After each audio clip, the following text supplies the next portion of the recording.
မာချမ်းသာကြစေသာကျမ်းမာချမ်းသာကြစေသာအလုံးတတဝါအလုံးသတ္တဝါဤယံကွာဘေးရန်ကွာကျမ်းမာချမ်းသာကြစေသာကျမ်းမာချမ်းသာကြစေသာသူတော်ကောင်းတတ်သူတော်ကောင်းတတ်တရားမြတ်တရားမြတ်လွမ်းပတ်ကဘာတည်စေသာလွမ်းပတ်ကဘာတည်စေသာသူတော်ကောင်းတတ်သူတော်ကောင်းတတ်တရားမြတ်တရားမြတ်လွမ်းပတ်ကဘာတည်စေသာလွမ်းပတ်ကဘာတည်စေသာသာဓုသာဓုသာဒီနေ့ခုနှစ်မြောက်တဲ့နေ့2014 June 23တောက်ကြနေ့နေ့လယ်2 နာရီခွဲသာသနာတော်နဲ့2558နှစ်93 1996ခုနှစ်နေုံလာပြီကျော်တရက်နေ့ဒီနေ့တော့ရံပြင်းကြီးမှတရားရပြောခဲ့တော့အခုမောဟပါမတရားရဆိုတဲ့တရားတော်မောဟပါမတရားရ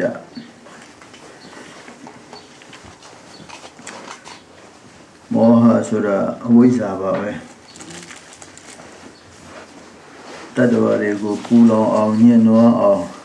ပြုလုပ်တတ်တဲ့ကိလေသာတရားတွေထဲမှာခေါင်းဆောင်ပဲအဲဒီအဝိဇ္ဇာသို့မဟုတ်မောဟပါမကုံသွားမှစင်စင်ပေါ်လေတရားတွေရမောဟအဝိဇ္ဇာ၄ပုံတစ်ပုံပယ်နိုင်လို့ရှိရင်သောတပတ္တိမဉ္ဇဉ်ဘုံဉာဏ်ရမယ်၄ပုံ2ပုံပယ်ရှင်းနိုင်လို့ရှိရင်တက္ကတာဂာမိမဉ္ဇဉ်ဘုံဉာဏ်ရမယ်၄ပုံ3ပုံဆိုရင်အနာဂာမိမဉ္ဇဉ်ဘုံဉာဏ်ရမယ်၄ပုံအကုန်လုံးပေါ့ဝိဇ္ဇာမောဟ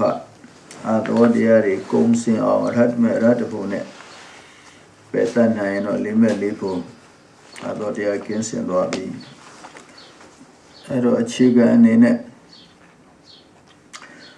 မောဟကိုပယ်တတ်ဖို့ဆိုရင်မောဟသဘောလေးကိုမြင်ကြည့်ရအောင်မောဟသဘောကိုသိရင်အဲ့မောဟနဲ့ဆန့်ကျင်ဘက်အာမောဟပညာမောဟလည်းပဲသင်္ခါရခန္ဓာထဲမှာပါတာပဲအာမောဟပညာလည်းပဲသင်္ခါရခန္ဓာထဲမှာပါပါတယ်မောဟမှာ၃စားရှိတယ်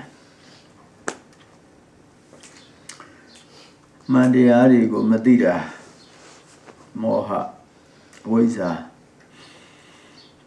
အာကုသိုလ်မှမသိကုသိုလ်ကိုကုသိုလ်မှမသိတဆင့်တဲ့ရင်ပေါ့ဒုက္ခကိုဒုက္ခမှမသိသမုဒယကိုသမုဒယမှမသိនិရောဓကိုនិရောဓမှမသိမဂ္ဂကိုမဂ္ဂမှမသိပေါ့အဲ့လိုမှန်တရားတွေမသိတာကိုလည်းပဲအဝိဇ္ဇာမောဟလို့အပတိပတ္တိအဝိဇ္ဇာလို့ခေါ်တယ်မိမိအာကုသိုလ်လုပ်နေတယ်အာကုသိုလ်လုပ်နေမှမသိဘူးကုသိုလ်လုပ်နေတယ်ကုသိုလ်လုပ်နေမှလည်းမသိအာကုသိုလ်မှမသိဘူးပေါ့ယောဂီတို့ကြတော့ဒါတဲ့အစင်မြင့်သွားပြီပေါ့တန္တရာလေချောင်းလုပ်နေတာလား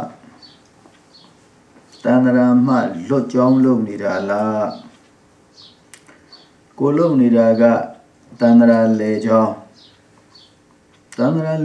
လို့မသိကိုလုပ်နေတာကနိဗ္ဗာန်ရောက်ကြောင်းလွတ်ကြောင်းလို့လည်းမသိမှန်တိုင်းမသိတာပေါ့အဲ့လိုမှန်တိုင်းမသိတာကိုအပတိပတ္တိအဝိဇ္ဇာလို့ခေါ်ပါတယ်မောဟပါပဲနောက်တစ်ခါအကုသိုလ်ကိုကုသိုလ်လို့ထင်တယ်ကုသိုလ်ကိုအကုသိုလ်လို့ထင်တယ် မိမိရဲ့အာဟုသူတွေလုံနေတဲ့ယောဂီတို့ခန္ဓာကိုယ်နှလုံးသွင်းထားရင်မောဟအဝိဇ္ဇာအယံတိမ်မွေ့မိမိရဲ့အာဟုသူတွေလုံနေတဲ့အဲ့ဒါကိုကုသိုလ်လို့ထင်တယ်မိမိရဲ့ကုသိုလ်တွေလုံနေပါရဲ့သားနဲ့အာဟုသိုလ်လို့ထင်တယ်ဒါကံပိုင်းပေါ့ဉာဏ်ပိုင်းကိုကြည့်မယ်ဆိုရင်လည်းပဲမိမိကလေကြောင်းလို့အဖမန်ဇာတိစရာမရဏရဖို့အလုပ်တွေကိုကြိုးစားပန်းစားလုပ်နေတယ်အဲ့ဒါကိုနိဗ္ဗာန်ရောက်ကြောင်းအောင်မေ့ကိုယ်ကတကယ်ပဲနိဗ္ဗာန်ရောက်ကြောင်းမဉ္ဇဉ်ဘုံဉာဏ်ရာကြောင်းဝိပဿနာတရားတွေလုပ်နေအဲ့ဒါကိုကိုကလေရန်လေကြောင်းလုပ်နေတယ်လို့ထင်တယ်အဲ့တော့ဘလို့ဖြစ်နေတော့ကြောင်းနဲ့ဖြစ်ဝိပတိပတ္တိအဝိဇ္ဇာလို့ခေါ်တယ်အကုသိုလ်ကုသိုလ်လို့ထင်တယ်ကုသိုလ်ကိုအကုသိုလ်လို့ထင်တယ်ကြောင်းမြန်ပေါ့ယောဂီတွေကြတော့သစ္စာကိုလှမ်းကြည့်ပေါ့ကိုလုံးနေတာကသမုဒိယသစ္စာထင်တာကမက္ခလို့ထင်တယ်ကိုဖြစ်နေတာကဒုက္ခကိုငြိမ်းအေးနေတဲ့ချမ်းသာနေတဲ့និရောဓလို့ထင်တယ်ကြောင်းမြန်ဖြစ်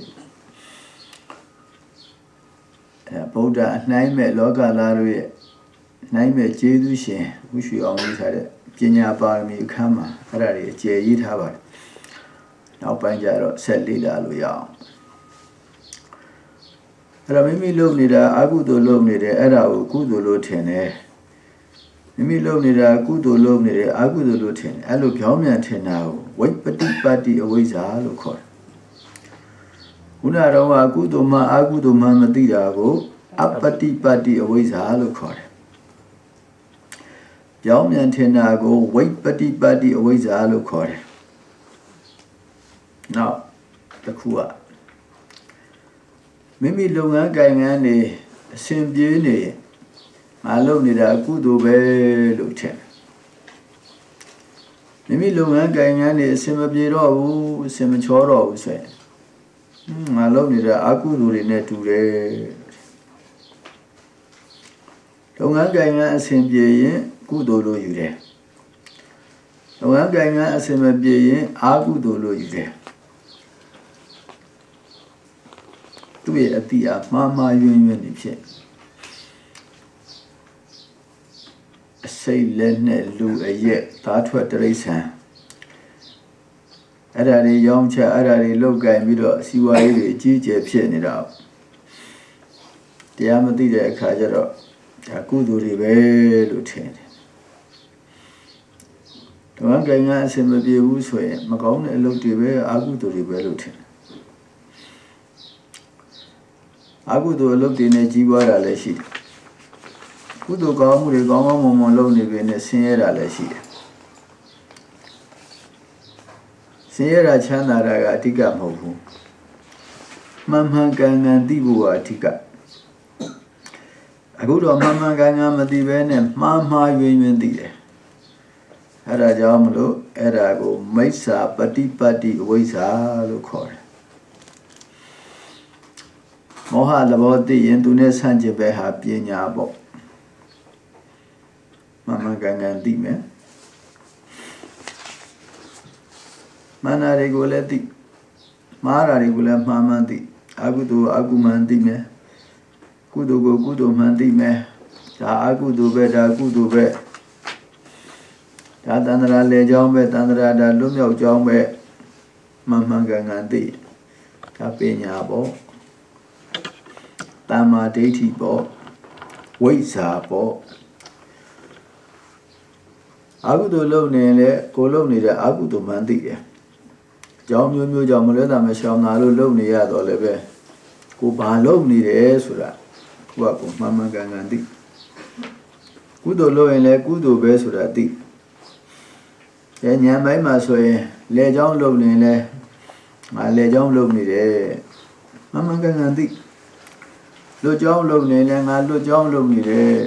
မှန်မှန်ကန်ကန်သိ အဲ့ဒါဝိပတိပတ္တိအဝိဇ္ဇာရဲ့ဆန့်ကျင်ဘက်ပညာပေါ့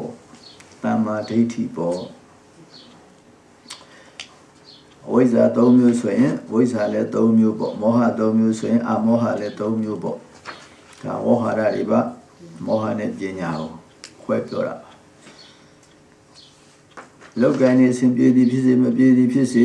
ကုသိုလ်ဟာကုသိုလ်ပဲအကုသိုလ်ဟာအကုသိုလ်ပဲလို့မှန်မှန်ကန်ကန်သိရင်မိစ္ဆာပฏิပတ်တိအဝိဇ္ဇာမဟုတ်တော့ဘူးပေါ့ဉာဏ်ပညာတမ္မာဒိဋ္ဌိဝိဇ္ဇာတဏှာလုံးကထိုသူငါတွေဟာအပฏิပတ်တိအဝိဇ္ဇာတို့မိစ္ဆာပฏิပတ်တိအဝိဇ္ဇာတို့ဝိပฏิပတ်တိအဝိဇ္ဇာတို့မိစ္ဆာပฏิပတ်တိအဝိဇ္ဇာတို့အဲ့ဒီအဝိဇ္ဇာတွေနဲ့ပဲကျင်လည်ခဲ့ရသစ္စာ၄ချက်သဘောနဲ့ကိုဖုံးဝက်ကွယ်ကအဝိဇ္ဇာဟုမဟာဓမ္မမှောင်ကြီးကြ၍ဒီလိုရှင်လေဒီဆရာတော်ဘုရားကြီးဆက်ဆိုထားတာပေါ့ရိုးရိုးမှောင်နဲ့ပို့ပြီးတော့မှောင်နဲ့အမှောင်ကြီးအဝိဇ္ဇာအဲ့အဝိဇ္ဇာပါအောင်ကုံအောင်ဉာဏ်ရှိသူတော်ကောင်းတွေမိပဲစိတ်ကပ်ပြီးတော့ဉာဏ်ရှိသူတော်ကောင်းတွေညွှန်ကြားတဲ့နိနာနိတ္တယအတိုင်းမိမိကိုယ်တိုင်ကြိုးစားအားထုတ်မှအဝိဇ္ဇာကဝိဇ္ဇာဖြစ်မယ်အဝိဇ္ဇာနဲ့ဝိဇ္ဇာဖြစ်ဖို့အတွက်ဝိဇ္ဇာဖြစ်ကြောင်းပညာဖြစ်ကြောင်းနိဗ္ဗာန်ပြညွှန်ကြားသွားတဲ့နာနာကျေးဇူးတော်ရှင်ဖြစ်တဲ့မြတ်စွာဘုရားရဲ့ဆုံးမမှုလေးတွေကိုလှမ်းပြီးအာရုံပြုအောင်ဗုဒ္ဓဝါဒလို့ဗုဒ္ဓဘာသာတွေခြားခြားဘာသာတွေကပြောကြဗုဒ္ဓဝါဒလို့ခေါ်ဝေါ်သမုတ်ပေမဲ့လို့တကယ်တော့သစ္စာဝါဒတို့မြတ်စွာဘုရားရဲ့ဝါဒဟာပရိစ္ဆသမုပ္ပါအပေါ်မှာသစ္စာ၄ပါးကိုအထွတ်တင်ထားတဲ့ဝါဒမျိုးဖြစ်တယ်ပရိစ္ဆသမုပ္ပါအကြောင်းကျိုးပေါ့အကြောင်းကျိုးကိုကာမတက္ကတာတမ္မာဒိဋ္ဌိနယ်မှာရဲ့အကြောင်းကျိုးဆက်ဆက်မှုတွေရှိတယ်သစ္စာနယ်ဆိုတော့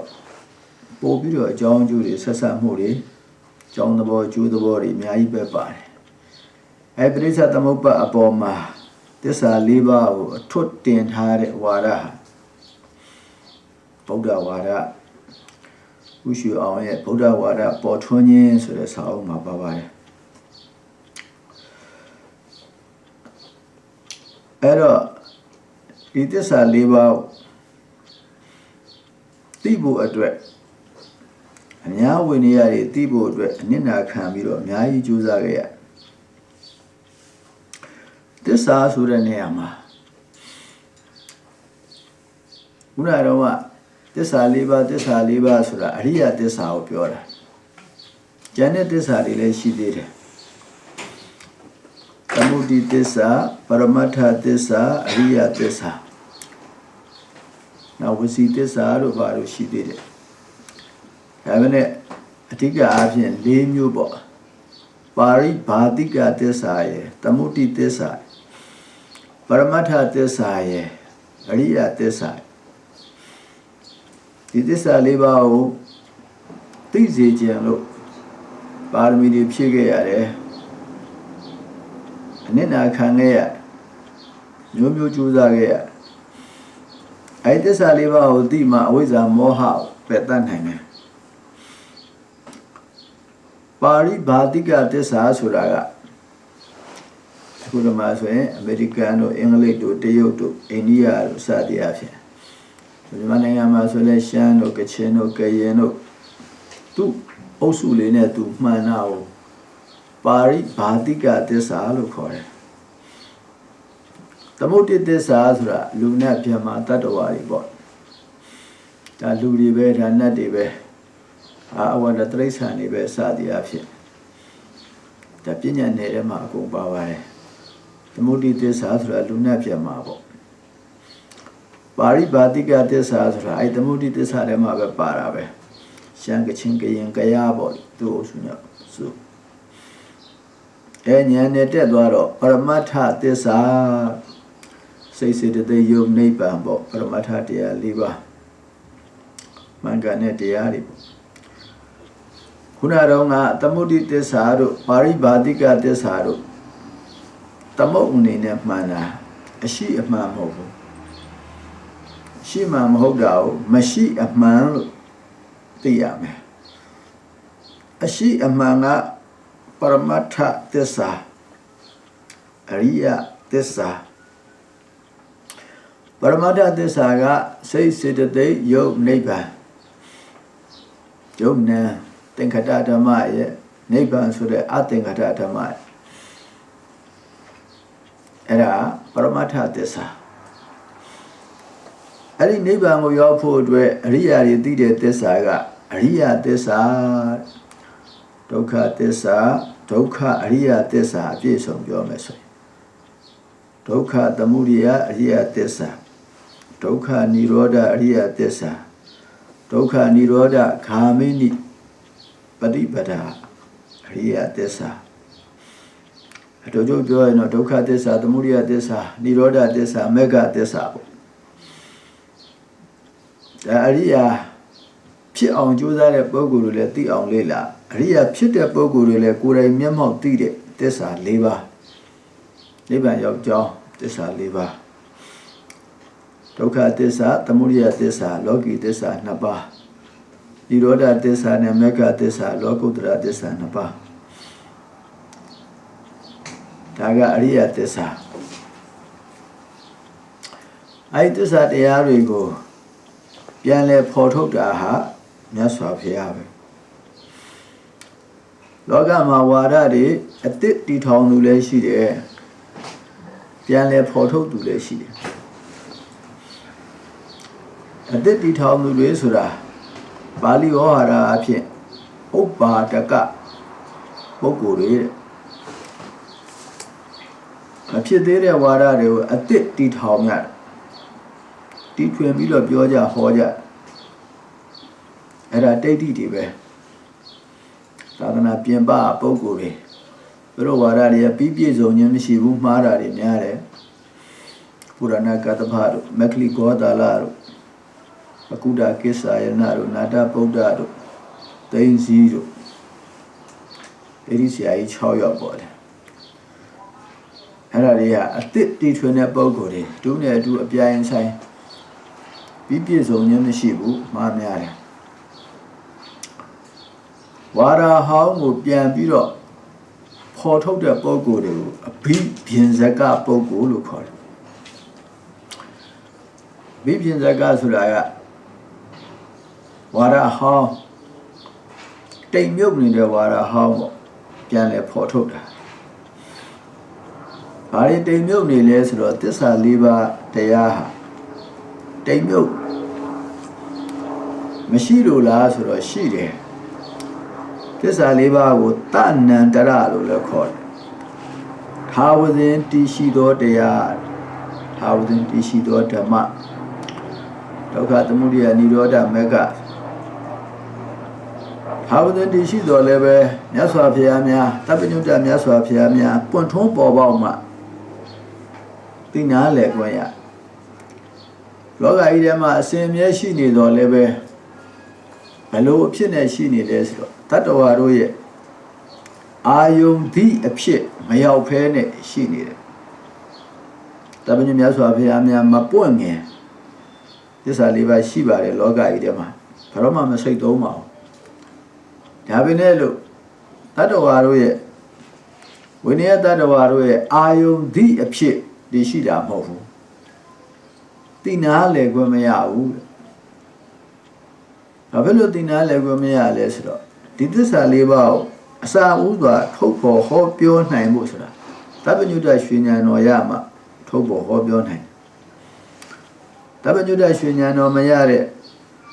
ဘယ်လူဘယ်နတ်ဘယ်ပြမာမှထုတ်ပေါ်ပြောခြင်းကမစွမ်းနိုင်ဘူးသစ္စာ၄ပါးတော့ရှိနေတာပဲရှိပေနဲ့ဒါဒုက္ခပဲဒါသမုဒယပဲ ကာနိရောဓပဲဓမ္မကပဲလို့ဘယ်သူမှမပြောနိုင်သာသနာ့ဘာမှာရှင်ပြစိကဗုဒ္ဓတွေပွင့်ညသစ္စာလေးပါးကိုယ်တိုင်သိယဟန္တာတွေဖြစ်ကြမိမိတို့သိတဲ့သစ္စာလေးပါးသူတစ်ပါးသိအောင်ပြညတ်တင်ပြီးတော့ကျွမ်းကျင်သွားပြောနိုင်ကြဘူးအိစိတံပတ္တိတံဒုံချံခိပ္ပမေဝသမိတ်စတုဒါပဲအနေချင်းတရားပါညာဟောပါတယ်အနေချင်းတော့ဟောပါတယ်သမညုတ္တမြတ်စွာဘုရားများတော့သစ္စာဆိုင်အောင်ကြာကြာနာနာဟောနိုင်မှုသမညုတ္တမြတ်စွာဘုရားများဒါလျင်ဘုရားအစဉ်ဆက်ဟောခဲ့တဲ့ဘုရားအဆူဟောခဲ့တဲ့သစ္စာလေးပါးတတ္တဝဝေနေရတွေပြန်ပြီးတော့သိနာလေအောင်ထုတ်ဖော်ဟောကြားနိုင်စွမ်းရှိတယ်သစ္စာဝါဒဟာဘုရားတဆူတဲ့ရဲ့ဝါဒမဟုတ်ဘုရားအဆူတို့ရဲ့ဝါဒဖြစ်တယ်ဘုရားမြတ်စွာဘုရားဟောတဲ့တရားဟာရှေးဘုရားတွေဟောသွားတဲ့တရားနဲ့အတူတူပဲဘာမှမကွာခြားဘူးရှေးဘုရားတွေဟောသွားတဲ့သစ္စာလေးပါးကိုပဲဘုရားတို့မြတ်စွာဘုရားပြန်လဲထုတ်ဖော်ပြီးဟောကြားခြင်းဖြစ်တယ်ဝါဒသစ်တရားသစ်တီထွင်ဟောကြားခြင်းမဟုတ်ဘူးရှိပြီးသားတရားတိမ်မြုပ်နေတဲ့တရားကိုဖော်ထုတ်ဟောကြားခြင်းဖြစ်တယ်ဒါကြောင့်မလို့မြတ်စွာဘုရားများကိုအဘိပြင်စကပုဂ္ဂိုလ်တွေလို့ဒါသနာနည်းနဲ့ဆိုကြဘိပြင်စကပုဂ္ဂိုလ်တွေ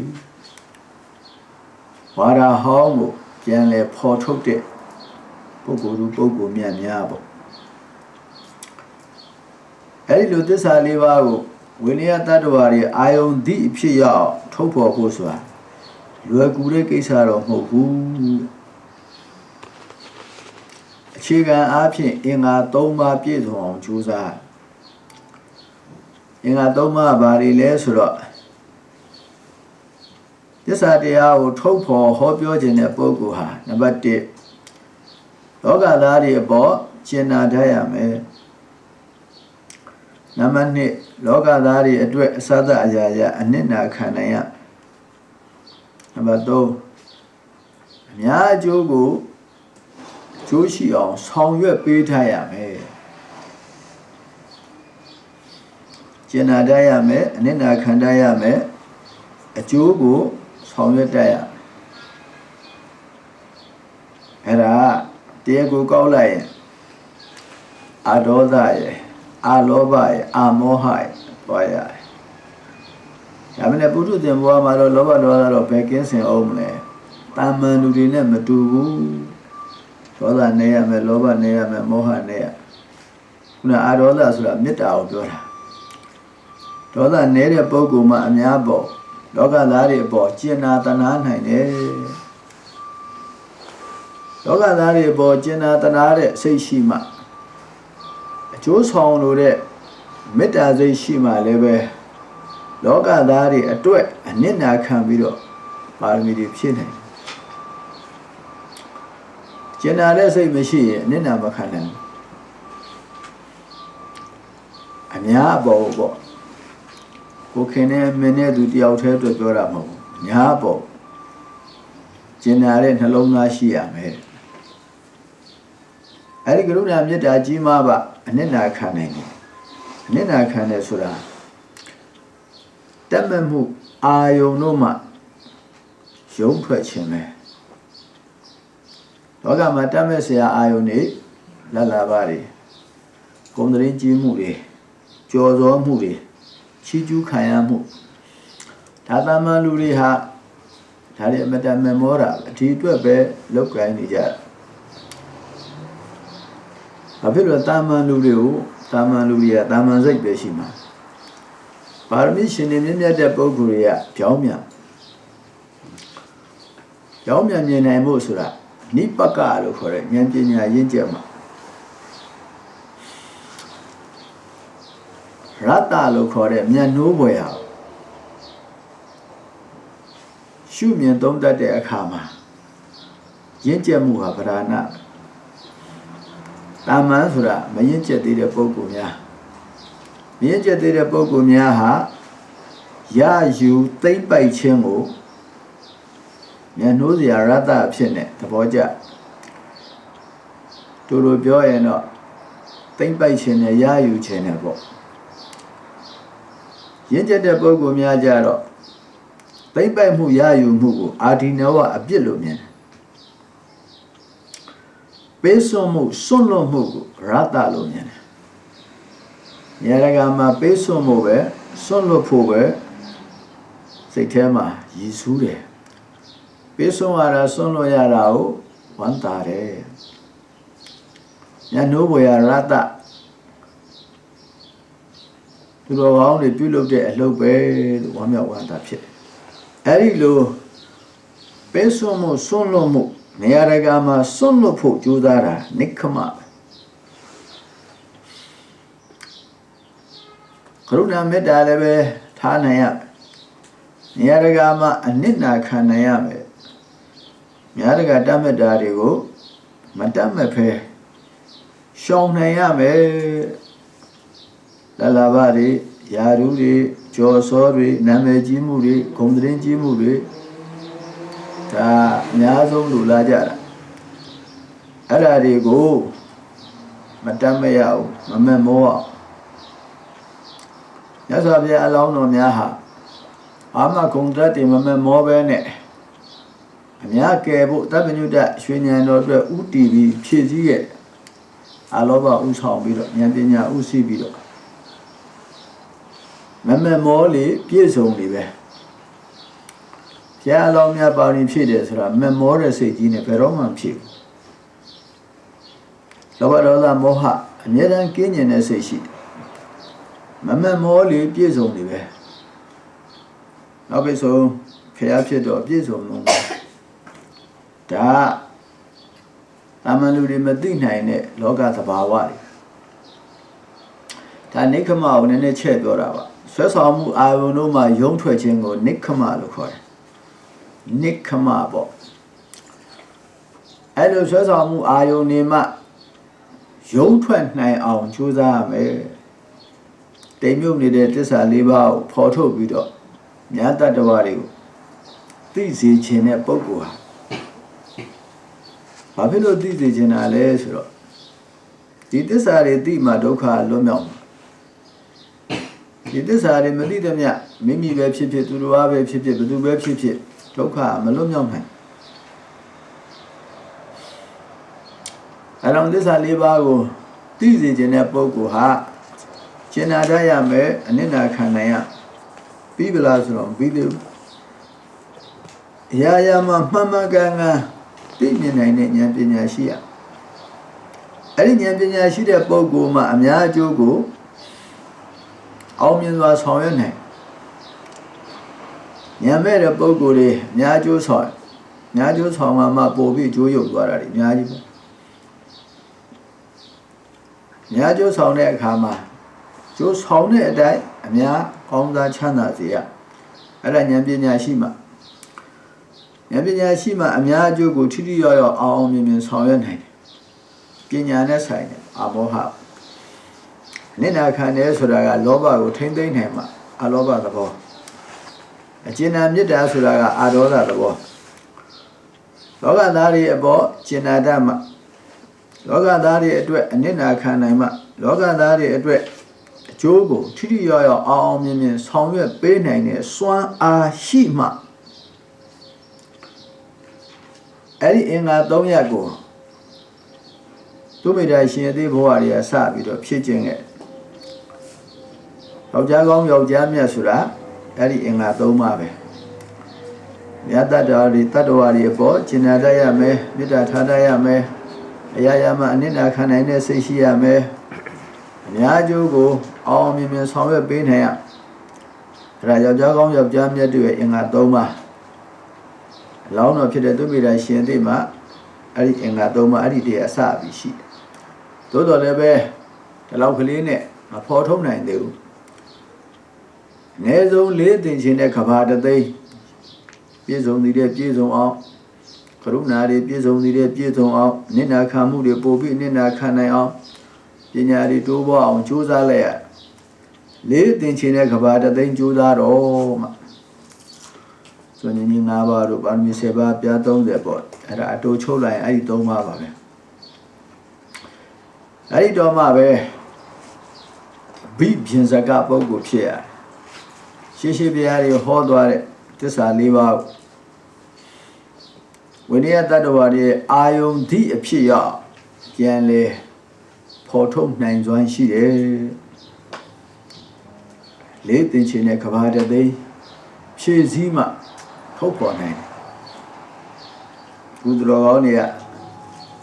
ဆရာတော်ဘုရားကြီးဟောထားတဲ့သစ္စာ၄ပါးတွေမြတ်စွာဘုရားဟောထားတဲ့တရားကိုပြန်ဟောထားတဲ့သစ္စာ၄ပါးတွေလွယ်လင့်တခုကြားနာနေရလွယ်လင့်တခုကြားနာနေရတော့အမတန်အရင်ဒီညှုပ်နှံခဲ့ရတယ်ဆိုတာတောင်းမသိဘူးပေါ့လိမ့်လာမှတရားတွေကြိုးစားမှသိကြိုးစားလို့ရှိရင်တော့ဒါဘုရားဟောတာပဲဒီလောက်ပဲအဲ့ဒီဟောနိုင်ဖို့ကိုအနစ်နာခံလိုက်ရတာလေးသင်္ချင်တဲ့ကဘာတသိန်းဌာနအရာမှာလည်းပဲသူများတွေစိတ်ကူးတဲ့တော့မထည့်နိုင်တဲ့ဌာနမျိုးအများကြီးလှူခဲ့ရဒါလှူကသမီးလှူကဇနီးလှူကမျက်လုံးတွေလှူကအသွေးသားတွေလှူကခန္ဓာကိုယ်အသက်ပါလှူကကျန်တဲ့ပါရမီတွေမှာလည်းဒီတိုင်းပဲမူလပါရမီဥပပါရမီပရမတ္ထပါရမီဖြည့်စည်းခဲ့ရအကြီးကျယ်ရင်းနှီးပါမှ45ပါပဲဟောခွင့်ရအဲ့ဒီသစ္စာ၄ပါးကိုမသိသေးလို့ရှိရင်ဒါကမောဟထူပြောတယ်မောဟထူတယ်မောဟပါတယ်ဆိုတာအဲ့သစ္စာနဲ့တိုင်းတာလို့ရတယ်သစ္စာ၄ပါးကိုသုတ္တမယဉာဏ်နဲ့စိန္ဒာမယဉာဏ်နဲ့မသိဘူးဆိုလို့ရှိရင်သုတ္တမယဉာဏ်စိန္ဒာမယဉာဏ်နဲ့မသိဘူးဒါမောဟထူတာပဲပฏิဝေဒဉာဏ်နဲ့ကတော့ဝေးသွားတာပေါ့သုတ္တမယဉာဏ်စိန္ဒာမယဉာဏ်ပြီးတော့ဘာဝနာမယဉာဏ်နောက်ပฏิဝေဒဉာဏ်ဆိုလို့ဆင်းနေသွားသုတ္တမယဉာဏ်ဆိုတာကြားနာပြီးတော့ဖတ်မှတ်ပြီးတော့သိတာစိတ်ဓာမယဉာဏ်ဆိုတာကိုကြားနာထားတာလေးဖတ်မှတ်ထားတယ်ကိုပြန်ပြီးတော့ဝေဖန်ဆန်းစစ်ပြီးတော့ပိုချဲ့ပြီးတော့ပိုသိအောင်ပေါ့တရားနဲ့ကနေအဓိပ္ပာယ်ယထအဓိပ္ပာယ်အထိရောက်တတ်နိုင်အဓိပ္ပာယ်ကနေအကျင့်တရားတိုင်အောင်ပေါ့ဝေဖန်ဆန်းစစ်တာဘာဝနာမယကြတော့ဝေဖန်ဆန်းစစ်တာမပါတော့ခုဓမ္မဆိုလို့ရှိရင်ကျေးဇူးတော်ရှင်မဆီဆရာတော်ဘုရားကြီးညွှန်ကြားတဲ့အတိုင်းပေါ်ရရှုမှတ်တာဒါဘာဝနာမယဉာဏ်နဲ့တိချောင်းဒါမက္ကသစ္စာတွေပွားများနေတာမဉ္ဇဉ်ဘုံဉာဏ်ဆိုတာပฏิဝေဒဉာဏ်ပေါ့သစ္စာ၄ပါး၄ချက်ပေါ့အတိတ်ယုံနံအနာဂတ်ယုံနံပစ္စုပန်ယုံနံကြောင်းကျိုးဆက်သွယ်မှုပရိစ္ဆသမုပ္ပါ၄ချက်ခုနသစ္စာ၄ပါး၄ချက်ပေါင်းလိုက်တော့၈ချက်အဲ့ဒီ၈ချက်ကိုမသိတာဟာအဝိဇ္ဇာမောဟပဲအဲ့ဒီ၈ချက်ကိုသိအောင်၄ချက်နဲ့ကြိုးစား၄ချက်နှစ်ပြန်ပေါ့ပထမ၄ချက်ကဘာလဲဆိုတော့သောတာပန်အင်္ဂါ၄ပါးတရားရှိသူတော်ကောင်းတွေကိုမိဝဲစိတ်ကြရမယ်ဉာဏ်ရှိသူတော်ကောင်းတွေတရားကိုရိုးသေးသေးမှတ်မှတ်သားသားနာကြားရမယ်နှလုံးသွင်းမှန်အောင်ကြိုးစားရမယ်ဝိပဿနာတရားတွေကြိုးစားပွားများအားထုတ်ရဓမ္မနုဓမ္မပฏิပတ်တိဒါသောတာပန်ဖြစ်ကြောင်းအင်္ဂါ၄ပါးခုန၄ချက်ကသုတ္တမယစိန္ဒာမယဘာဝနာမယပฏิဝေဒသုတ္တမယဆိုတာနာကြားပြီးတော့သိတဲ့အသိစိန္ဒာမယဆိုတာပြန်ပြီးတော့ဆင်ခြင်သုံးသပ်ပြီးတော့သိတဲ့အသိဘာဝနာမယဆိုတာပွားများအားထုတ်ပြီးသိတဲ့အသိပฏิဝေဒကတော့အကျိုးတရားပါပွားများအားထုတ်ရင်တော့မဉ္ဇဉ်ပူညာရသွားတော့ပฏิဝေဒအဲ့တော့အခြေခံကရှေ့ပိုင်းကသုတ္တမယစိန္ဒာမယဘာဝနာမယပฏิဝေဒဆိုတဲ့မဉ္ဇဉ်ပူညာကတော့အကျိုးတရားပွားများအားထုတ်လို့ရှိရင်နောက်ဆိုင်သွားမှာအဲ့သစ္စာ၄ပါး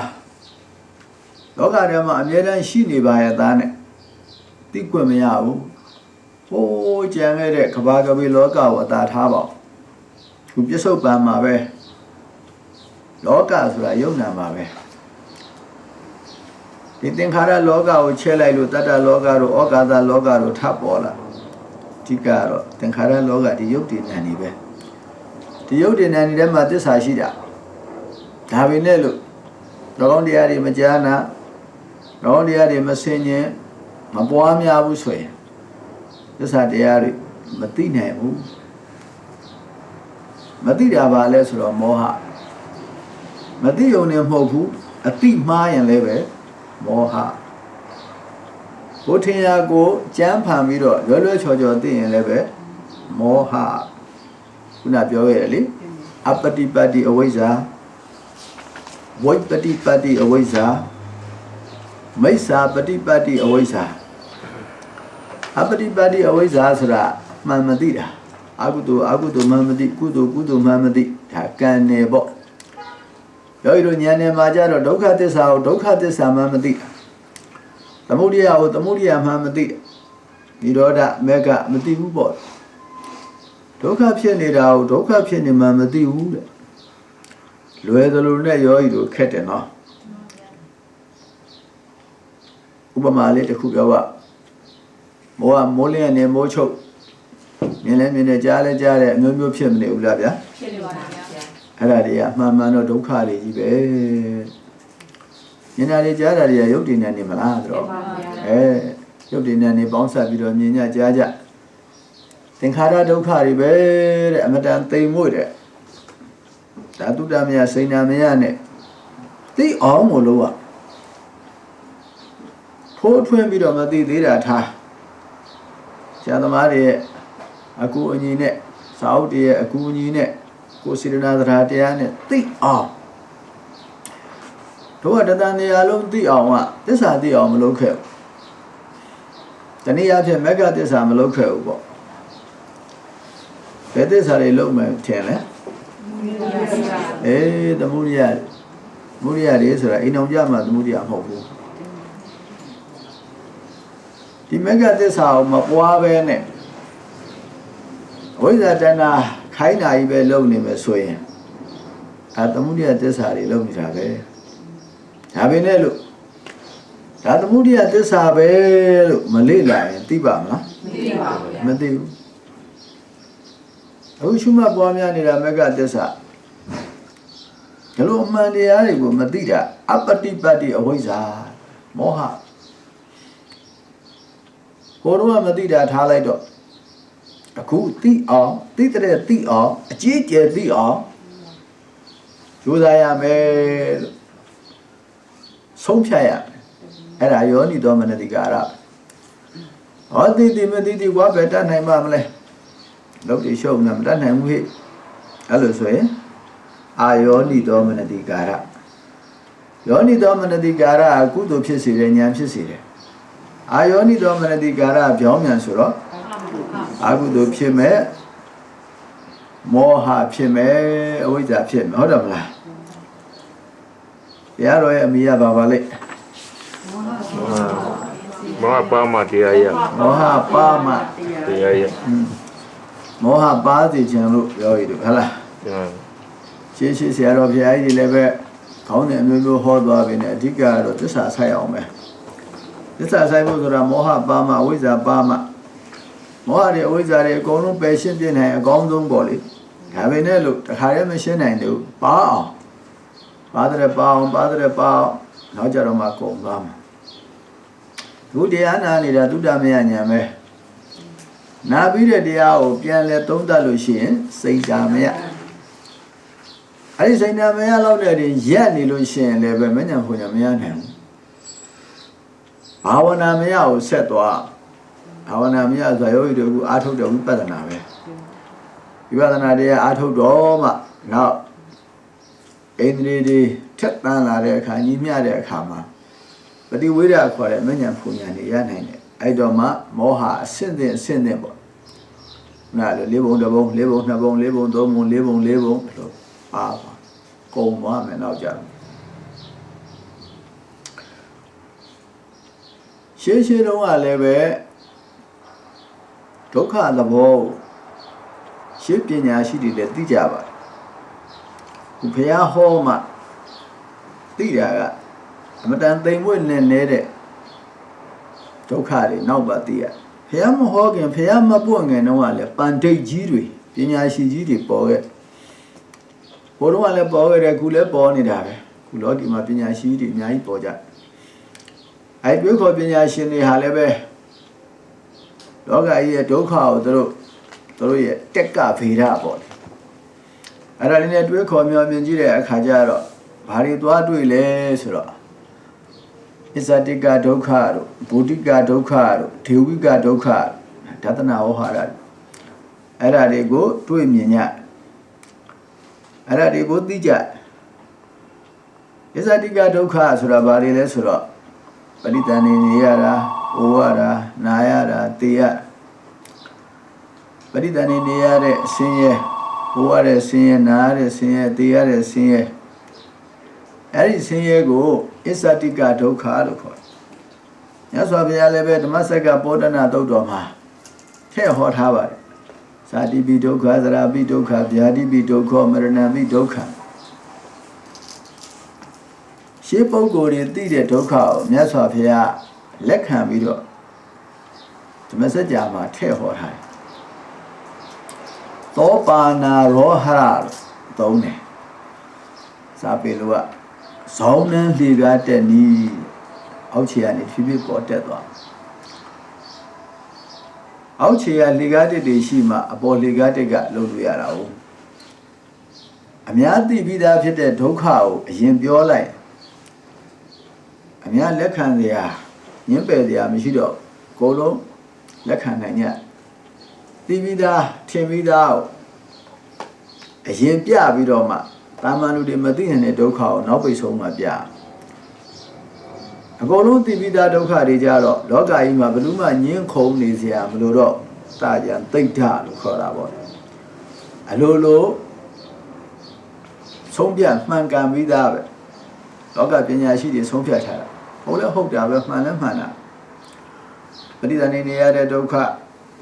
အိုရတဲ့ဒုက္ခနာရတဲ့ဒုက္ခသိရတဲ့ဒုက္ခဂျာထဲမှာထည့်မယ်ဆိုရင်နေထိုင်မကောင်းတာတွေတို့ခလုတ်တိုက်တာတွေတို့ဥပ္ပစိရကကံတွေဖြစ်တာတို့အမျိုးမျိုးပေါ့ဒုက္ခဘာနဲ့သက်ဆိုင်လဲဆိုတော့ဒုက္ခဝေဒနာနဲ့သက်ဆိုင်ထင်လဲထင်ရှားတယ်အော်ဟစ်ညည်းညူးနေရအောင့်ထားလို့ကိုမရထင်ရှားတဲ့ဒုက္ခတွေကိုတနည်းအားဖြင့်ဒုက္ခလို့လည်းပြောလို့ရရှင်းတုန်းကတိပိတာဒုက္ခတွေခန္ဓာကိုယ်နဲ့ပတ်သက်တဲ့ဒုက္ခတွေအဲ့ဒါတွေကိုအစ္ဆတိကဒုက္ခလို့ခေါ်တယ်အဲ့ဒါလည်းပဲဒုက္ခသစ္စာထဲမှာထည့်ထားပါတယ်မြတ်စွာဘုရား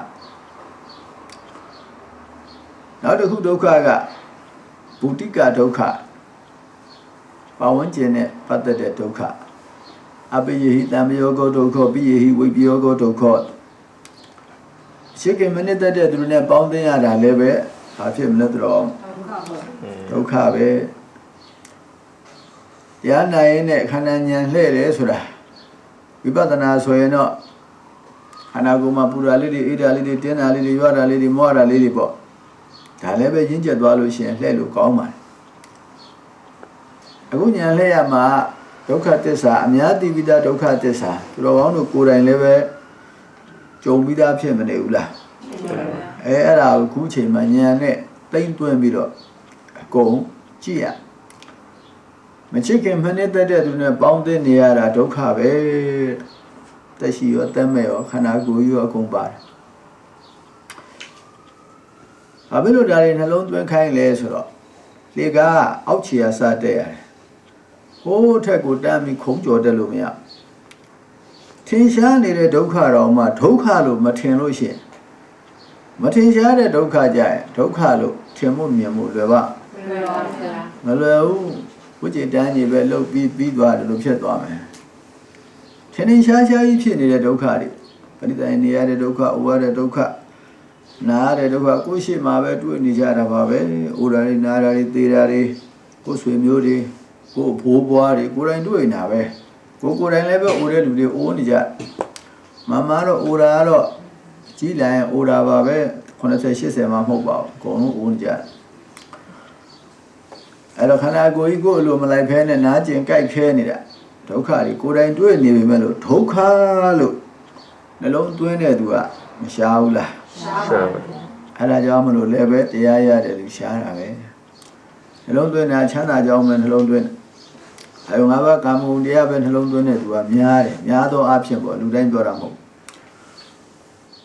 အခုခံစားရတဲ့ပို့ပြီးကောင်းကောင်းခံစားခြင်းနဲ့ပို့ပြီးကောင်းကောင်းခံစားခြင်းနဲ့အဲ့ဒါနဲ့ပဲဒီဆိုရှင်မဆီဆရာတော်ဘုရားကြီးဆက်ဆိုထားတယ်ချမ်းသာတစ်ခုမမောမှုကြောင့်ဒုက္ခပင်လေကျဲတဲ့ကျဲသည်ရွယ်တိုင်းမပြီးပါတကားချမ်းသာတစ်ခုဆိုတာတော့အာယုံ၅ပါးကာမဂုဏ်တရားပါပဲမတ္တိဖို့လို့ဆိုတာမဟုတ်ပါဘူးချမ်းသာတစ်ခုမမောမှုကြောင့်ပူပူရွာရွာဒီအကုန်လုံးကြိုးစားနေကြတာနေရောညရောလာရောနှစ်ကောတစ်သက်လုံးတစ်ကဘာလုံးပေါ့တော့ရဘောရရအာယုံနဲ့ကြောကြပါကြထပ်ပြီးပြောဖို့ပါဖို့ကြိုးစားအဲ့ဒါနဲ့ဘဝဆုံးသွားနောက်တစ်ခါထိုက်ဖြစ်ဒီလိုပဲမိုးလိုက်ကြီးလိုက်နေပဲဘဝဟာဆုံးတတ်သွားဒါပဲလေလို့ငိုရတာဆင်းရဲတာများတာပါပဲကြီးရတာနည်းနည်းပါအပိယဟိတံပယောဂဒုက္ခပိယဟိဝေပယောဂဒုက္ခချစ်ခင်နေတဲ့သူနဲ့ကြတော့ကိုယ်ကွင်းရတယ်ခွဲခွာရတယ်ဒါလည်းမဆင်းရဲဘူးလားအဲ့ဒါတွေကဆင်းရဲတာကိုဘာဖြစ်လို့မြတ်စွာဘုရားနှလုံးသွင်းခိုင်းလဲတော်ကောင်းလို့အခုဒီမှာတရားထိုင်နေလဲကြည့်ပါတကြီးခံထိုင်ကြပါတောင်းမပြင်ပါနဲ့အတတ်နိုင်ဆုံးလုံးဝကြီးမပြင်အောင်ပြောတာမဟုတ်ဘူးနော်အတတ်နိုင်ဆုံးတကြီးခံပြီးတော့ရှုကြမှတ်ကြပါပွားများကြပါအားထုတ်ကြပါအထိုင်ဖြုတ်တော်လည်းပဲတရားရှုမှတ်မှုမဖြုတ်ပါနဲ့ဆက်မှတ်သွားပါဘာထင်ရှားအောင်လဲရောရဒုက္ခဒုက္ခတွေထင်ရှားအောင်ဒုက္ခတွေကိုသိအောင်လို့သိမှဝိပဿနာဉာဏ်ဖြစ်တာမလားတင်ပါဗျာသမယောကြလေဒီလိုကြည့်ရင်ဒီလိုမဉဏ်ဖွဉဏ်ရတယ်လေ့ကျင့်ငါများဆိုတိလပတုပါဒံဖြစ်သွားတယ်ဒီလိုလေ့ကျင့်လို့ဒီလိုဖြစ်တယ်ဟေ့ယူဆရများမှားနေတာတွေအများကြီးပဲလင်းသွဲလို့ကျင့်ရင်ခွေးလို့ကျင့်ရင်နွားလို့ကျင့်ရင်ရေထဲဆင်းစိမ်ရင်တရားရတယ်ထင်တာတွေကလည်းအများကြီးပဲဒိတ်တိကလှုပ်ထားတဲ့အမားတွေကိုအလေ့ကျင့်လေးလို့ုံလေးထုံနှန်းစင်လာသဗ္ဗုဒ္ဓဘာသာဒီလိုပဲတရားထိုင်ရတယ်ထုံနှန်းစင်လာလေးလို့ုံနဲ့တော့တရားမရဘူးသဘောတဘာဝကိုသိမှဝိပဿနာဆိုတာသိအောင်လုပ်တာအဓိကဘာသိအောင်လဲဒုက္ခသစ္စာကိုသိအောင်အဓိကဘာသိအောင်မလဲဒုက္ခသစ္စာဒုက္ခသစ္စာဆိုတာတော့ကျေဝန်းတယ်နော်တော်နာမကျင်မဒုက္ခတော့မဟုတ်ဘူးနော်တော်နာရကျင်တာလည်းပါတာပေါ့ဗျာနာရကျင်တာတစ်ခုတည်းကိုကွက်ပြောတာမဟုတ်ဘူးတော်ဒုက္ခသစ္စာဆိုတာရုပ်တည်နေအကုန်လုံးမလားရုပ်လို့ရှားတိုင်းနာဖြစ်ပေါ်တိုင်းအကုန်လုံးရုပ်နဲ့ပေါ်သမျှကိုအကုန်ထောက်လျှောက်ရှုမှခိုင်းတာလက်ကလေးကိုယ်တာလေးဖြစ်ဖြစ်ဆန့်တာလေးဖြစ်ဖြစ်ခေါင်းမုံတာဖြစ်ဖြစ်ခေါင်းမော့တာဖြစ်ဖြစ်ဟိုဘက်ကြည့်တာတစ်ဘက်ကြည့်တာရှေ့တက်တာနောက်ဆုတ်တာအဘိက္ခန္တိပဋိက္ခန္တိသမဇာနာကာရီဟောတိအာလောကိတိဝိလောကိတိသမဇာနာကာရီဟောတိသမင်စီတိပတာရိတိသမဇာနာကာရီဟောတိအကုန်လုံးနောက်ဘက်ဆုံးကျင်ကြီးကျင်ငယ်ဆွမ်းတာကအစရှုမှတ်ပါဆိုတာယုတ်တိဏ္ဍန်ရဲ့လှုပ်ရှားမှုတွေယုတ်တရားလှုပ်ရှားတဲ့ဏ္ဍန်ရဲ့လိုက်မှတ်နေရဒီလိုမလားတင်ပါဗျာသူ့လို့နေရယုတ်ကလည်းယုတ်လို့တဲ့နာကလည်းနာလို့အိမ်တော်မှာဆိုအမျိုးသမီးလို့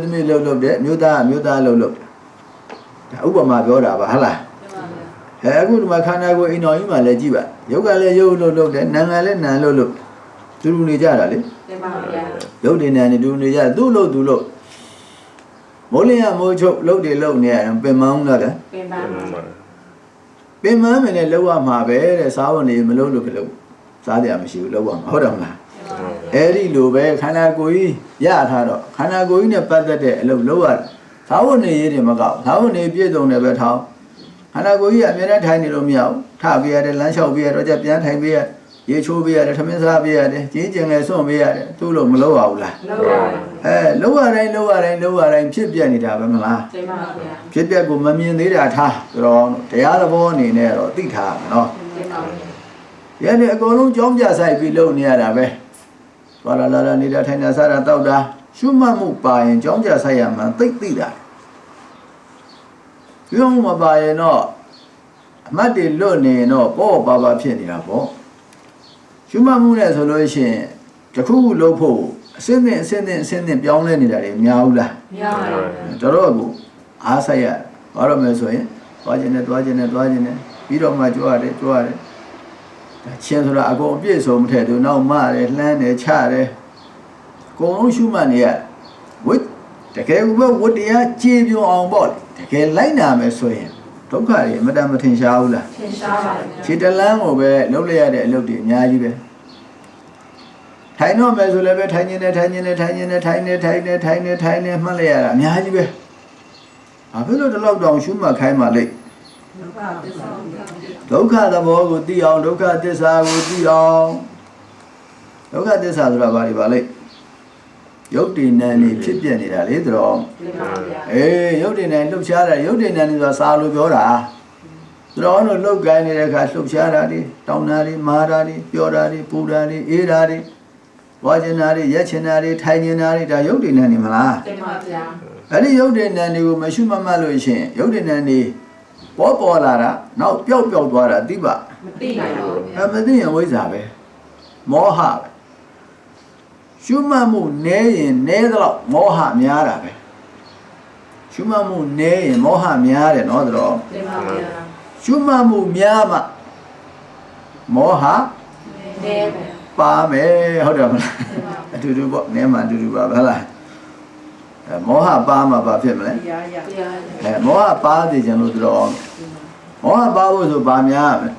ရှုမှတ်မှုများအဲ့ရှုမှတ်မှုများအောင်တရားလဲအနာများရတယ်တရားများနာမှများရှုမှတ်ချင်တာတရားမနာလို့ရှိရင်အခါတရံကိုယ်အယူဆတွေမှန်တယ်ထင်ပြီးမှားတာတွေရှိတယ်နော်သိပါဗျာမှားတယ်ထင်တာမှန်နေတာဖြစ်နေမှန်တယ်ထင်တာမှားနေတာဖြစ်ဥပမာဆိုပါတော့ဒုက္ခလို့ထင်တာနာမကျင်မဒုက္ခလို့ထင်တယ်တရားနာတော့မှဟာနာမကျင်မတွေမဟုတ်ဘူး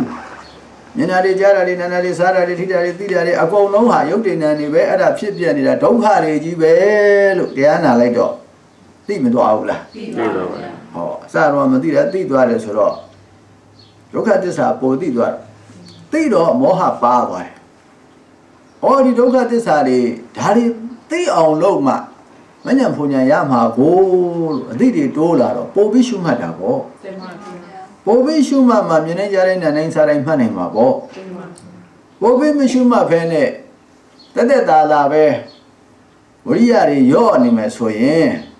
ဘုံမြင်နာကြတာတွေကိုထားပါအောင်ထိုင်နာထားတာတော့မှအမြဲတမ်းမှတ်နိုင်မှာမှတ်နိုင်ပါခဏထိုင်နေထားလိုက်လို့မလားရောယူတင်ပါဗျာကဲဝိရသနာကိုအသာထားပါအောင်အရန်သေးစိတ်သွားရင်မလုံးနိုင်မှာဆိုထိုင်တော့မယ်ဆိုထိုင်နေပြီးတော့မှထိုင်နေဒီလိုမှတ်မှာမလားတင်ပါဗျာထားတော့မယ်ဆိုရင်ထားခြင်းနဲ့ပြီးတော့မှထားတယ်ဒီအကျမ်းလောက်ကလေးကိုပဲကိုယ်ဆန်းစစ်ကြည့်ပါဘယ်နှခါမိတယ်လဲဘယ်နှခါလွတ်တယ်လဲဒါလို့ဆန်းစစ်ကြည့်မှငါဉာဏ်နေဘလောက်တက်တယ်မတက်ဘူးဆိုတာခံမှန်းလို့ရတယ်ဟုတ်တယ်မလားဘုရားအမတ်တရားလွတ်ချင်တိုင်းလို့ပြီးတော့သူများတွေကဟိုပြောဒီပြောကိုယ်လည်းထင်နေတာရှောက်ထင်ဆိုတော့မှားနိုင်ဘူးလားဗျာမှားနိုင်ဗျာသူများပြောတိုင်းကောင်းညိနေရမလို့သူများလည်းသွားအပြစ်မတင်နဲ့သူထင်တာသူပြောမှာပဲလေတင်ပါဗျာကိုခံမှန်းလို့ရအောင်ဆရာတော်ဘုရားကြီးဉာဏ်ဒီမှာဟောထားတာပဲကိုဉာဏ်အဆင့်ကိုယ်တိုင်ချင်းအသင့်ဆုံးဖြတ်ရဒါလို့မလားတင်ပါဗျာလူတူတယောက်မဉာဏ်ဖွညာရတော့ကျန်တဲ့လူတွေပြောလို့ရပါမရဘူးကဲရဟန်းတော်တွေပြောလို့ရမရဘူးဖယားအရာတာဝကတွေသွားမပြောနဲ့ကိုနဲ့ထိုက်တန်တာမဟုတ်ဘူးဒါလူဆိုတော့ပုံမထင်းရဘူးလားထင်းရပါအဲ့ဒါသတိထားဖို့ပဲသူများပြောတိုင်းရမ်းမယုံနဲ့သူများ6တိုင်းလည်းမကြောက်နဲ့သူများမြောက်တိုင်းလည်းမမြောက်ပဲကိုတရားကိုသိဖို့အတွက်ခုဒါမြတ်စွာဘုရားပေးထားတဲ့နိလမ်းပဲကိုဘလောက်အသိမြဲတယ်လေထိုင်ထမှာငါပါရဲ့လားအမှတ်တော့ဘလောက်သိတယ်လေ ခံမလို့မရဘူးလား ရပါဗျာ ကိုမှအတိတွေအများကြီးချော်ချော့နေတယ်အမှတ်ကတောက်ချောက်လွတ်ချင်တိုင်းလွတ်စိတ်ကူးရင်နေရများနေဆိုအဲ့ဒါဆိုရင်ကိုမှတရားတွေလိုသေးတယ်ဆိုတာခံမလို့မရဘူးလားဗျာ ရပါတယ်ဗျာ သူများသွားမေးကြလိုအောင်မလား လူ ရ ပါ ပါ ဗျာ ဗျာ သူများမေးကြမလို့အောင်ဆရာတော်ကြီးတွေဟောထားတာပဲသူများသွားမေးမှားသွားမှာပေါ့ဖះမှာမဟုတ်ပဲ တမန် နီလန်းမသိရင်နာပြောပေးရမှာဟုတ်တယ်မလား တင်ပါဗျာ ဝိဇ္ဇင်တို့လည်းဘရောမယောဂီတို့ဘာရပြီတခါမှမပြောဘူးနောင်လည်းမပြောဘူးသေတဲ့အထိမပြောဘူးဖះမှာမဟုတ်ပဲပြောလို့ရမှာ ရပါဗျာ ကိုယ်အဆင်းကနေဆုံးအဆင့်ရှိသေးတယ်ဖះအဆင့်နဲ့သွားပြီးတော့ကိုပြောချင်တာချောက်ပြောလို့မရဘူးခံမှန်းပြီးတော့ဒီလိုကြိုးစားဒီလိုအားထုတ်ရင်ဒီလိုရနိုင်တယ်စာအုပ်တွေထဲမှာဒီလိုရှိတယ်ဒီလိုဖြစ်ရင်ဒီလိုဖြစ်နိုင်တယ်မဉ္ဇဉ်ပုံညာဆိုတာအမတန်သိမ်မွေ့တယ်နော်သူတော် တင်ပါဗျာ အမတန်သိမ်မွေ့တော့ရန်တမ်းမဆုံးဖြတ်နဲ့မှားသွားနိုင်တယ်ယောဂီရဲ့တာဝန်ကအမြဲတမ်းပါလို့နေရ ရှိမှန်ဗျာ ရှုမှတ်ကြိုးစားနေရမယ်အဲ့ဒါကိုတာဝန်ပဲရှုမှတ်ကြိုးစားမှုကအချင်းကြီးဖြစ်ပါမလားဗျာ ဖြစ်ပါဗျာ ရှုမှတ်ကြိုးစားမှုယော့သွားရင်ဉာဏ်ယော့သွားမှာပဲရှုမှတ်ကြိုးစားမှုကြိုးစားတိုးတက်လာရင်ဉာဏ်တိုးတက်မှာပဲဒါပဲမလားယောဂီတို့ တင်ပါဗျာ အခုဒီမှာသစ္စာလေးပါးနဲ့ပတ်သက်လို့ဘုမှာသိတရားတွေအများကြီးပဲတဲ့အခုဒီမှာအစ္ဆတိကဒုက္ခဘူတိကဒုက္ခဘူတိကဒုက္ခဆိုတာပတ်ဝန်းကျင်နဲ့ပတ်သက်တဲ့ဒုက္ခဒါအကျဉ်းစားကြီးတွေနော်တော် အဲ့အကျဉ်းစားကြီးတွေကိုတောင်မှပဲတုံဒုက္ခလို့ထင်ရလားတော် တင်ပါ ဒီမှာစာအုပ်ထဲမှာရေးထားတယ်ဆရာတော်တစ်ပါးရေးထားသူတန်ငယ်ချင်းတယောက်ငယ်ချင်းတယောက်ဘယ်လိုပဲအတူတူကျောင်းမှာစာသင်စာတက်ပေါ့နောက်တော်လည်းကြာတော့လူထွက်ပြီးတော့အိမ်အောင်ပြုတ်တဲ့အခါကျတော့ဘုန်းကြီးလူတွေဆိုတော့ဘာမှလည်းစာလည်းမတက်အလုပ်ကလည်းမသိပေါ့ဗျာလုပ်တတ်မကင်တတ်ဆိုတော့အကျော်ရောင်းစားကျော်လေးရောင်းစားတယ်ကူရီပိုင်းလေးလောက်ရတယ်ပဲကျော်လိုလောက်ရတာပဲဘုန်းကြီးလူတွေကိုဘာမှမတတ်တဲ့ခါကျတော့အလုပ်တဲ့အခါကျတော့သူတငယ်ချင်းနဲ့တွားတွေ့တယ်တွားတွေ့တဲ့အခါကျတော့မှခလေးတွေပါတင်းနဲ့ရှုပ်ပွားပေးကျန်းနေတော့မင်းကွာဒါတွေစိတ်မကုန်ဘူးလားမင်းပြန်ပြီးတော့ဝှချင်တဲ့စိတ်များဖြစ်ဘူးလားအဲ့ဒါတော့ရင်းနှီးပဲဒီပြည့်သူဆိုရင်တော့ဒီလိုပဲလိုက်လျောကြီးထင်ဝှချင်တဲ့ဘာညာပြောရမှာအခုတငယ်ချင်းကတော့ရင်းနှီးနေတာပဲမွေးချင်ဘူးတဲ့ပြောတယ်တဲ့ဟောစာအုပ်ထဲမှာပြောတာပါဒိဋ္ဌိတဏှာစာတော့မွေးချင်ဘူးတဲ့ပြောတယ်တဲ့အဲ့ဒါဘာလို့ဆိုလိုတာလဲဆိုတော့သူတော်ကောင်းတို့အကျဉ်းသားဒုက္ခတွေကိုတော့မှမမြင်နိုင်ဘူးနော်သူတော် တင်ပါဗျာ ကျမ်းသာဒုက္ခတွေဆိုကိုမချစ်ခင်မနစ်တဲ့သူနဲ့ပေါင်းတဲ့နေရချစ်ခင်နေတဲ့သူနဲ့ကိုယ်ကွင်းရတယ်မချစ်ခင်မနစ်တဲ့ဆိုတာအလုံးမျိုးစုံလုပ်နေရတာမျိုးစုံပေါင်းနေရတာလေ တင်ပါဗျာ ကိုယ်နဲ့အမြဲတမ်းကြီးအစဉ်ပြေပါ မတင်ပါဗျာ ဒါပဲနဲ့ကိုယ်ကအဝိဇ္ဇာတဏအားကြီးရင်တော့ဘလို့အစဉ်မပြေပြောနေတာပဲမချစ်ခင်နေတဲ့သူနဲ့ပေါင်းနေရတာလည်းပြောနေတာပဲချစ်ခင်နေတဲ့သူတွေနဲ့လည်းမပေါင်းပါဘူးဒါတွေများနေနဲ့ကွဲမှာမဟုတ်ဘူးနော်ကိုချစ်ခင်နှစ်သက်တဲ့အလုပ်တွေကိုချစ်ခင်နှစ်သက်တဲ့ပုံကိုယ်တွေမပေါင်းရတာလဲဒုဒုမနေရတာလည်းဥခမရဘူးလား တင်ပါဗျာ ကိုမိပါတယ်ဒုဒုမနေခြင်းဘူးလားဗျာနေခြင်းနဲ့နေလို့ရရလား မရပါ ချစ်ခင်နေတဲ့တွေကိုယ်ကွင်းရတာဒါကိုပြောတာဒီပြင်ဟာတွေလည်းရှိကြပါဟုတ်တယ်မလားအဲ့ဒါတွေလည်းဒုက္ခလို့မထင်ဘူးမလားဒါသူတက်ကြီးတာပဲသူကသူဘလို့နေပေါ့ဒီလိုပဲထောက်ပံ့လိုက်ပြီးတာပဲကိုယ်ကလည်းနေခြင်းတွေလည်းမရှိဘူးနောက်ပြီးကိုတူတူနေရမှာမဉ္ဇဉ်ဘုံညာနိဗ္ဗာန်ကိုရအောင်ညွှန်ကြားတဲ့ဆရာသမားတွေနဲ့တူနေရရင်မကောင်းဘူးလား ကောင်းပါဗျာ မဉ္ဇဉ်ဘုံညာရအောင်ကြင်ကြံကြိုးကုပ်အားထုတ်နေသူတော်ကောင်းတွေနဲ့တူနေရရင်မကောင်းဘူးလား ကောင်းပါဗျာ ဒါပေမဲ့အကြောင်းမျိုးကြောင့်နေခွင့်မရတော့မဆင်းရဲဘူးလား ဆေးရပါ ဒါပေမဲ့ဆင်းရဲလို့ထင်ရ မထင်ဘူးချမ်းသာလို့တော့ထင်အောင်မယ်ဟုတ်တယ်မလားဘာလို့ဆိုတော့အင်္ဂါတော်တွေပါရညာတွေဆိုတာပရိယပရိပါကျိုးသားအထုတ်တဲ့ဆရာတော်တန်ဃာတော်တွေဆိုတာအမြဲတမ်းကောင်းအောင်လို့ဆုံးမဟုတ်တယ်မလားစိတ်ထဲမှာတိုးပြီးကောက်ကျင်နေတာမဟုတ်ဘူးကောင်းအောင်ဆုံးမဒလိုမနေနဲ့ဒလိုနေဒလိုပြောမေတ္တာစေတနာနဲ့လေအပြောဆိုတော့နည်းနည်းလေးမှန်တယ်လို့မဲတယ်လို့ဖြစ်ရင်ဖြစ်မယ်ယင်ထဲမှာတော့စေတနာအပြည့်အဝရှိတယ်နော် တင်ပါ ပညာရှိသူတော်ကောင်းတွေဆိုတာဒွေရင်းသီးနဲ့တူတယ်တဲ့ဒွေရင်းသီးတော့ခြုံကြီးတော့သွားမကြည့်နဲ့ပေါ့ဗျာဥပမာပြောတာဆိုတော့ပညာရှိသူတော်ကမင်းတို့လိုမနေနဲ့ကွာရဲမတော့နဲ့ကွာဟာလားမဆဲနဲ့ကွာဟာမင်းမမေရောပေါ်စားမနေနဲ့ တရားအားထုတ်